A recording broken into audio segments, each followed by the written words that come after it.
When our children were very young, one of our biggest concerns was that we wanted to raise them to love God and to decide to follow Him one day. This was a little overwhelming because we had already made mistakes as parents, and we knew we were bound to make more. So we went to the Bible and other people of faith for help. Eventually, we came across this scripture, 1 Peter 4:8, that said, "Love covers a multitude of sins." We thought, yes, that's the answer. We know we are going to blow it, but if we love our children and teach them to love, they'll be okay. We took great comfort in that.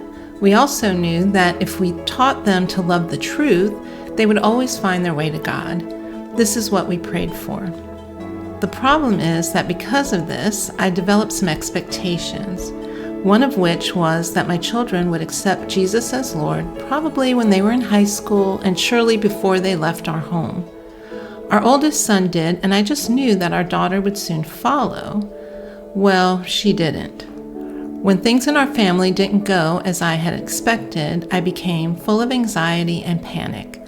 I had this crazy idea that if she didn't choose God when she was young and living at home, she probably never would. I thought, well, maybe when she's much older and life has beat her down, maybe she'll turn to God then. In all my anxiety, there were a few defining moments for me, one of which I treasure in my heart. My anxiety had gotten so great about her not becoming a Christian in the time frame I had expected that my husband had a little discussion with me and tried to talk me down from the cliff.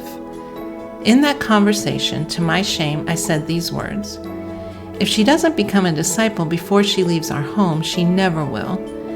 And to make it worse, I went on to say, it's not like anyone raised in church leaves home and becomes a Christian when they're 20 years old. Guess how old Ellen was when she became a Christian? Yep, 20. It was like the rooster crowed and the Lord was looking at me with that look. My anxiety was a result of my incredible lack of faith. When Ellen got involved in a same-sex relationship, I knew what was happening. I may not have known it right away because I didn't want to believe it. But I eventually knew, even though she didn't come right out and talk to me about it. At first, I went through all the things we go through as parents. I asked myself, what did I do wrong? Is this my fault? Is God letting me down? I didn't know if I should comfort her, show her what the Bible said about it, or bury my head in the sand and hope it would all blow over. I knew that what Ellen was really searching for was the type of love that only God can offer. But I kept contemplating these fears in my heart. What if she chooses this path for the rest of her life? How will I respond? Will I still love her and accept her no matter what? I began to realize that nobody could really help me with this. During all that time, I had thought this was all about my daughter and helping her. But now I saw that it had become about me. And I had to resolve some things in my own heart.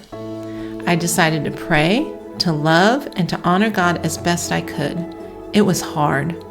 I eventually resolved in my heart that no matter what path my child chose for her life, I would love her and accept her as Jesus would.